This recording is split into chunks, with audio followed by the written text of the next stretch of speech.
الحمدللہ والصلاۃ والسلام علی رسول اللہ اما بعد۔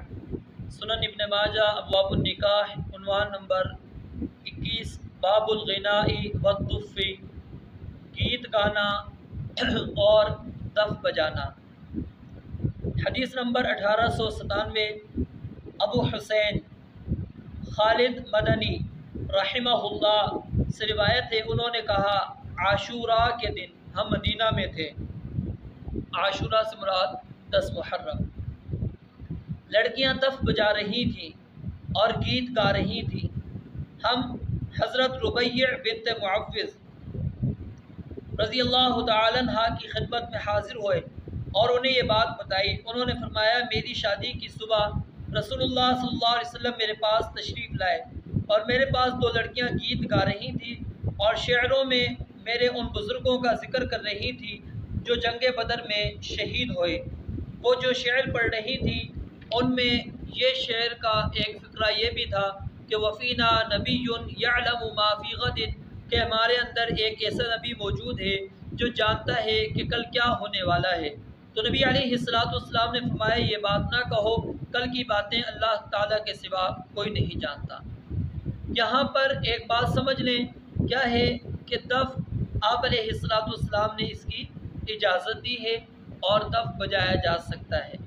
اور دوسرا ربیع بنت معوذ، انہوں نے اس پر استدلال کیا اپنی شادی کے موقع سے کہ نبی علیہ السلام اس موقع پر میرے پاس آئے اور وہ دف بجا رہی تھی بچیاں، اور بچیوں کے اندر یاد رکھیں جو دف بجایا جائے گا یا جو گیت گانے والی ہوں گی وہ نابالغ بچیاں ہونی چاہیے، بالغ بچیاں نہ ہوں۔ نابالغ بچیاں وہ دف بھی بجا سکتی ہیں اور وہ گیت بھی گا سکتی ہیں، لیکن گیت کے اندر یہ چیز رکھنی ہے یاد کہ وہ شریعت اسلامیہ کے مخالف نہ ہو۔ یہاں پر دیکھیے جملہ آ گیا تھا وفینا نبی یعلم ما فی غد، تو اللہ کے نبی علیہ السلام نے اس غلب سے منع کر دیا اور کہا کہ میرے پاس غیب کا علم نہیں ہے، عالم الغیب کی ذات کیا ہے؟ صرف اللہ رب العالمین کی ذات ہے، میں نہیں جانتا کہ کل کے بارے میں کل کیا ہونے والا ہے۔ تو یہ جملہ آپ چھوڑ دو، باقی اشعار پڑھو۔ حدیث نمبر 1898 عائشہ رضی اللہ تعالیٰ عنہ سے روایت ہے، انہوں نے فرمایا ابو بکر رضی اللہ تعالیٰ عنہ میرے پاس تشریف لائے تو میرے پاس انصار کی 2 لڑکیاں وہ شعر ترنم سے پڑھ رہی تھی جو انصاریوں نے جنگ بعاث کے موقع پر ایک دوسرے کے خلاف کہے تھے۔ وہ پیشہ ور گانے والیاں نہیں تھیں۔ ابو بکر رضی اللہ تعالیٰ عنہ نے یہ حال دیکھ کر فرمایا نبی علیہ السلام کے گھر میں شیطانی راگ کا کیا کام؟ یہ عید الفطر کا دن تھا تو اللہ کے نبی علیہ السلام نے فرمایا اے ابو بکر، ہر قوم کی ایک عید ہوتی ہے اور آج ہماری عید ہے، یعنی چھوڑیں ان کو کرنے دیں، کیونکہ اس کے اندر کوئی ایسا وہ شعر نہیں پڑھ رہے کہ جس کے اندر قباحت موجود ہو۔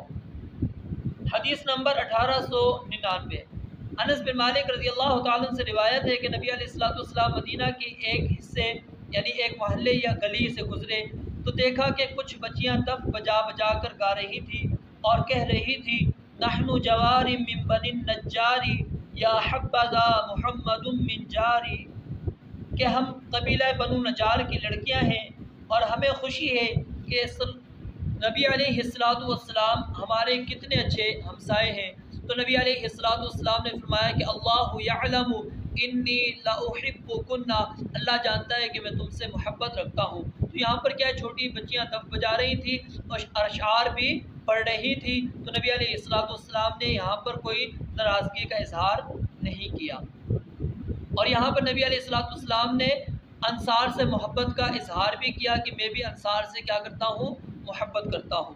حدیث نمبر 1900 عبداللہ بن عباس رضی اللہ تعالیٰ عنہ سے روایت ہے کہ ام المؤمنین سید عائشہ نے اپنی ایک رشتہ دار انصاری لڑکی کی شادی کی۔ نبی علیہ السلام تشریف لائے اور فرمایا تم لوگوں نے لڑکی کو رخصت کر دیا؟ انہوں نے کہا جی ہاں۔ فرمایا کیا تم نے اس کے ساتھ کسی کو بھیجا ہے جو گیت گائے؟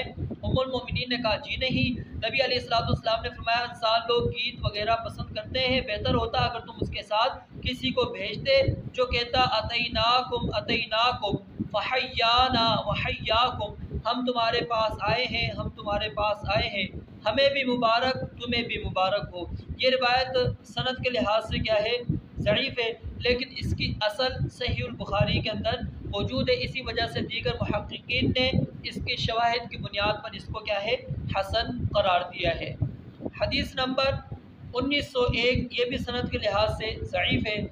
مجاہد رحمہ اللہ سے روایت ہے، انہوں نے فرمایا عبداللہ بن عمر رضی اللہ تعالیٰ عنہ کے ساتھ تھا میں، انہیں ڈھول کی آواز سنائی دی، انہوں نے کانوں میں انگلیاں ڈال لیں اور راستے ایک طرف ہٹ گئے تاکہ آواز سے زیادہ دور ہو جائے۔ انہوں نے 3 بار ایسا ہی کیا، پھر فرمایا نبی علیہ السلام نے بھی اسی طرح کیا تھا۔ تو یہ روایت سند کے لحاظ سے ضعیف ہے، لیکن عبداللہ بن عمر رضی اللہ تعالیٰ عنہ کا یہ عمل اور ان کا یہ کہنا کہ نبی علیہ السلام نے بھی ایسا کیا تھا، یہ صحیح سند کے ساتھ ثابت ہے۔ تو یہاں پر صرف دف کی اجازت ہے، دف کے علاوہ باقی ڈول ڈھمکو ساز و موسیقی کی یا پھر دوسرے راگ ہیں وہ اس سے نکالنا یہ درست نہیں ہے۔ خوشی کے موقع پر یا ویسے بھی دف بجائی جا سکتی ہے۔ اللہ رب العالمین سے دعا ہے رب العالمین سمجھنے اور عمل کرنے کی توفیق عطا فرمائے۔ وآخر دعوانا ان الحمدللہ۔